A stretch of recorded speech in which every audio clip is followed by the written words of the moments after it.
In part one of this series on silk ribbon jewelry, I showed how to create these sweet little scenes using silk ribbons, beads, and basic embroidery stitches. In this video, part two, I'll show how to make your finished pieces into wearable jewelry. Hi there, Sandy here. Welcome to another jewelry making video at keepsakecrafts.net. So I finished this piece and I just roughly cut it out of the fabric, and I will show you what to do in order to incorporate it into your final piece for your jewelry in just a moment. But while I was at it, I decided I wanted to make this dragonfly into a piece. I thought he was really cute, and I had this, and I thought the green and the copper looked nice together, so I made myself a little template. And I started playing and sketching. Now you might notice that this dragonfly looks a little different. The tail was curved a lot more, and I realized I didn't like it. I thought it was kind of unnatural looking. So yes, I actually picked out all of those beads and restitched them in a bit more of a graceful curve, and I like that much better. It just looks a little bit more realistic and natural. I did a few sketches just to get an idea of where I was going. I really wanted to do a spiderweb rose. I just love them. And so I thought I would show you how to do that. And by the way, another little perk for my patrons, I'm going to upload this to the Patreon site so that my patrons can download it. I mean, yeah, they're my rough sketches, but maybe somebody will find it inspiring or helpful. And I finally settled on making the flower this yellow, and the leaves are going to be this green. So it's different enough a green from the dragonfly to differentiate, and the dark green, I think those will look nice together with the copper frame. You'll want to have some thread. It can be sewing thread. Usually embroidery floss is what is used. And it's a good idea to match it to the color of your flower. Most of it will not show, maybe none of it, but on the off chance that some shows, just go ahead and match it to the flower. Make a knot. Oops. Don't unthread it if you can help it. You'll want to have an idea of the size of your rose, so I've sketched it out again just with pencil here. And go ahead and come up really anywhere. Actually, the edge is probably easier to manage because then you're not going to keep bumping into your knot. Come down in the middle. And all you're going to do is make 5 pretty much evenly spaced stitches. Little spokes radiating out from the middle. And I didn't think this through the yellow. I hope that you can see it. If I had thought of it for demonstrating on camera, I might have chosen a darker color.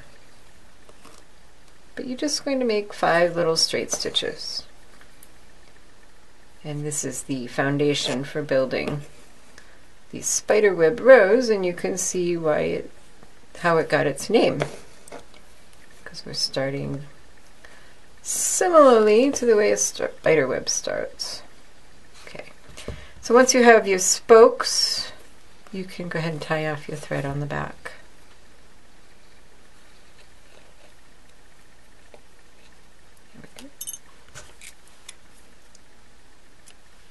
So I decided to switch to a darker color so that you could see it better.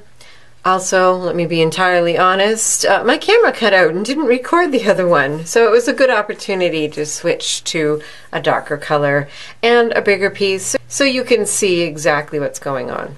So here are my 5 stitches, and for this one I just used some doubled sewing thread. Like I said, anything will do. Those are all knotted off and ready to go.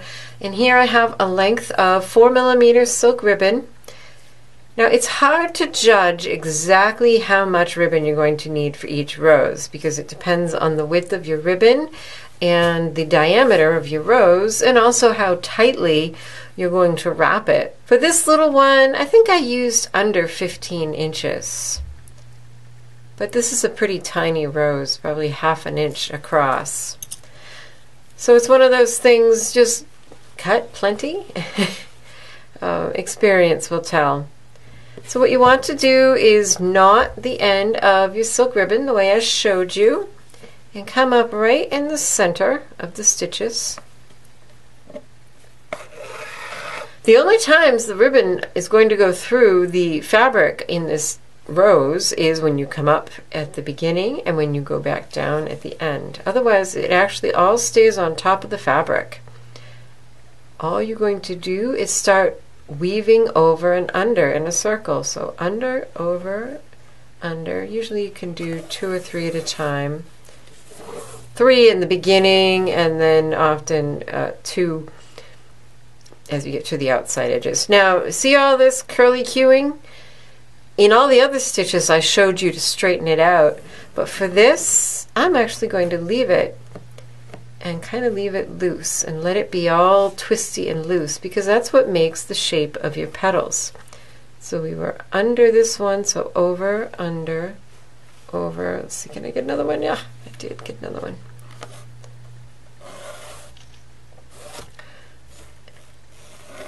You want to be sure that you do not pull it up too tightly. The beauty of this rose is in this loose, twisty ribbon. Now that might be actually a little too, that'll be good for the center, but I don't know that I want it quite so twisty as I continue on. So I'm going to actually smooth this out just a little.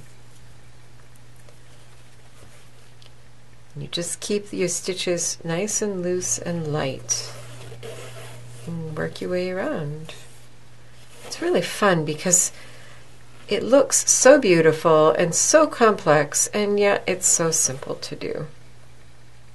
And if there's gaps, that's fine. We'll pack those in later, you'll see. Right, that under, yeah, over, under. And this is why we had an uneven number of spokes. 5 is a good number for this, so that it keeps alternating as you go around. And now you can see it forming. At this point, I'm actually nearly at the size of this little rose, but I've pulled this a lot. I've left this one a lot more loose than this one. This one I actually did pull a tiny bit more snugly because it was a smaller piece. And that is all there is to it. You can go around and around as many times as you want. You can kind of pack the petals in and get it really full. You can see how that's just so pretty, kind of flopping up like that. Or you can leave it much more loose. And you keep going around until you can't see any more of the outer part of your spokes.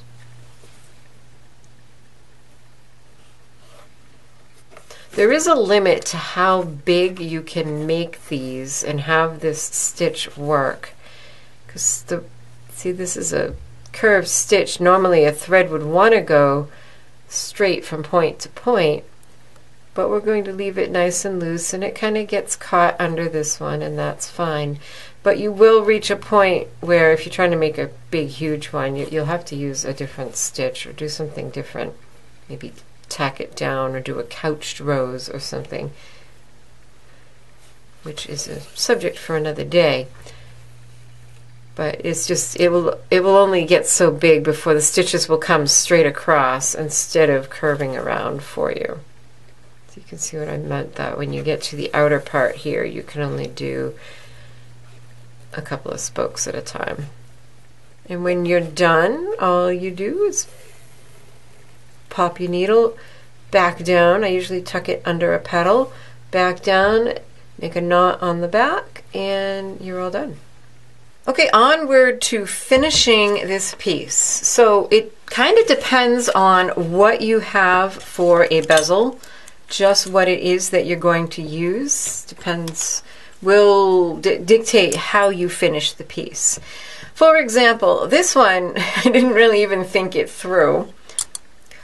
If you look at it, the way the pieces fit in here is there's a slot, and it comes with 2 pieces of plastic and a little piece of paper, and you just slide those in there. Well, obviously that was not going to work for this because there was no way with all the thickness of the stitches that I was going to be able to slide them in. So what I did was I took 1 piece of plastic and the little piece of paper, and turned that so that I had the white side out and slid those in like that. And of course, when you have your jump ring here, that will keep anything from coming out. And then I took my little denim piece and I trimmed it so it was just maybe 1/8 of an inch. Just a little, maybe probably not even that much.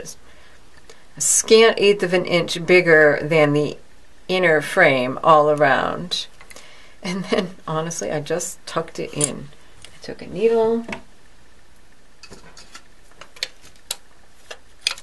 and just to give you an idea, it took a little while and a little bit of doing. I did make sure, I double checked before I started that there actually is room. And I just poked and shoved until I had the whole thing in there. Just, let's see, you could see, yeah. So it is doable. I couldn't figure out any way that I could glue this in. So I suppose if it were to get caught like this, it could get pulled right out. But that was how I finished this one. This was kind of an unusual frame. Like I said, I didn't even think it through when I bought them. I just was like, oh, those are pretty, without realizing how they worked. But let me show you how to use the more common type of frame. There's basically 2 variations. There's this one, which has an open back. And then ones like these, like the ring that I showed you earlier, or these, or even this, which have a closed back. And it's just a variation on it. The first thing I did was I got some scrapbooking paper. I'm using scrapbooking paper because it's acid-free, so it won't cause damage to my pieces. They will last. So I traced the shape, and I happen to have this, so however you need to do it, get your shape traced, and I cut out 2 because it was a little flimsy, and just glue stick them together. So basically this is like a piece of cardboard that you would use, but I'd rather not use cardboard on my piece because I just think that the acid-free is a better choice. Then I got my piece centered on the cardboard, and you'll just have to do a little fiddling and adjusting and get it as close as you can at this point to centered. You can adjust it a little bit more later, but get it as centered as you can at this point. Hold it in place, flip it over, hold it in place, and now take your pencil or whatever you need to mark your fabric and mark a circle about, or the shape, whatever shape you have, about 1/4 of an inch outside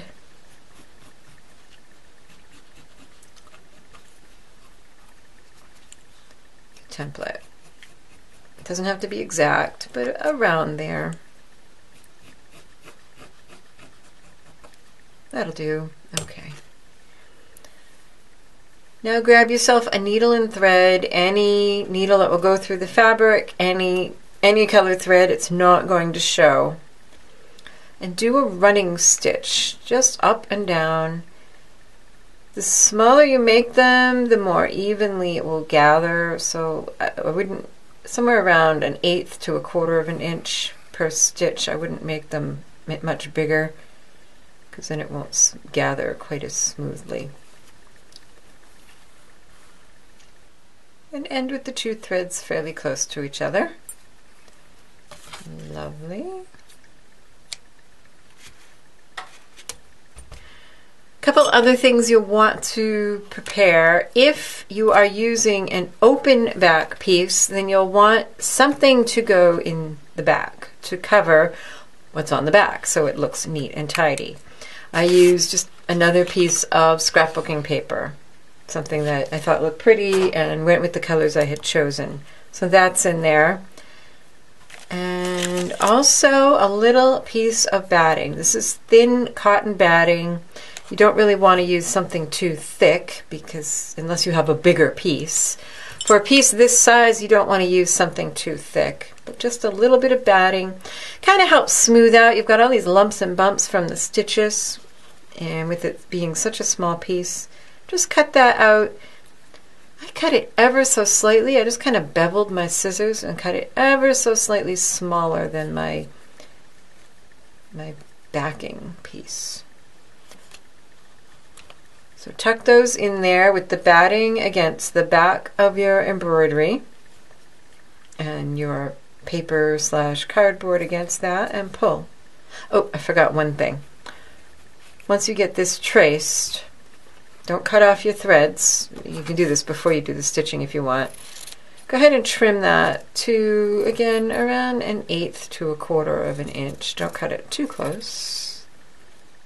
Don't cut your threads, so you'll have to do it again. Just to get rid of the excess.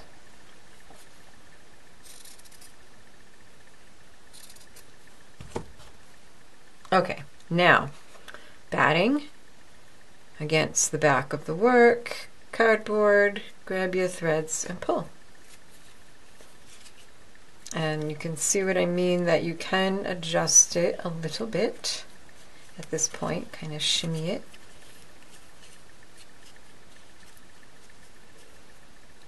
And before I do anything else, do a test fit in here.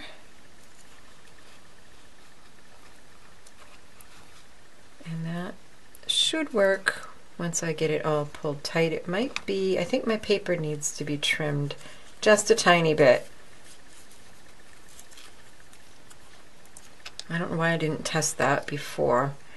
That just fits, which means it doesn't allow room for 2 thicknesses of fabric, so I'm just going to go ahead and trim a little bit off.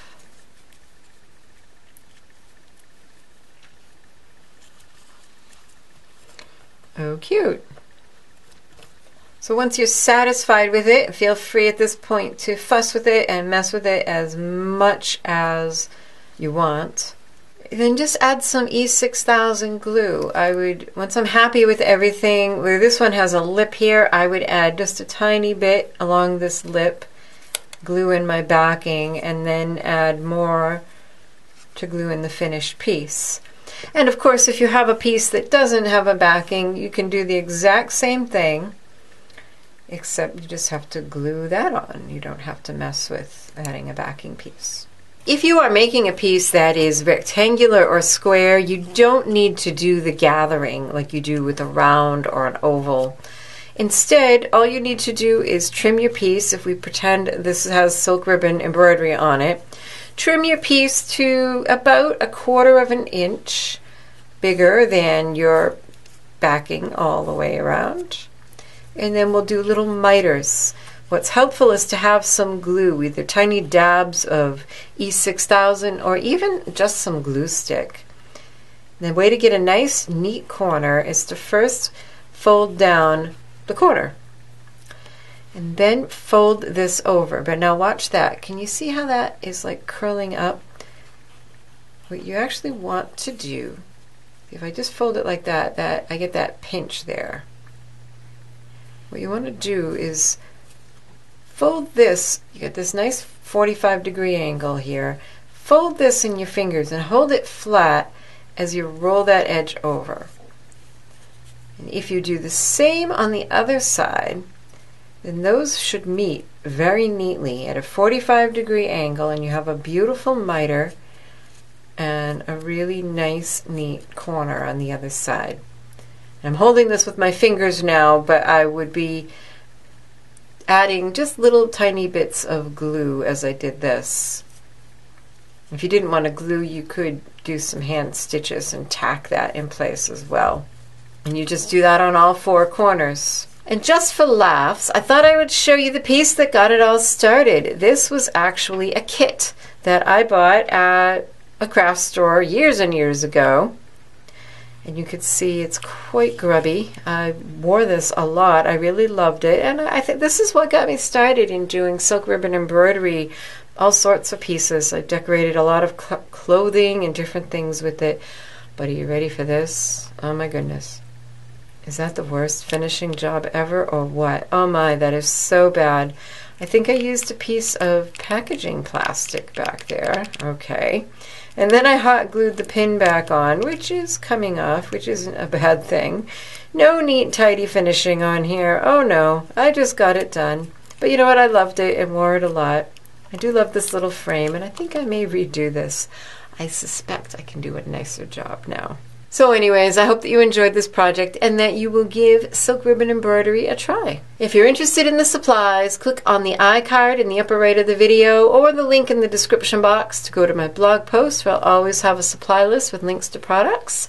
And if you haven't subscribed to my YouTube channel, make sure that you do. And subscribe to my email newsletter, where you will always get the blog posts and the supply lists and get informed every time I upload a new video, which happens on Tuesdays and Fridays. So thanks so much for watching. Happy creating. Bye-bye.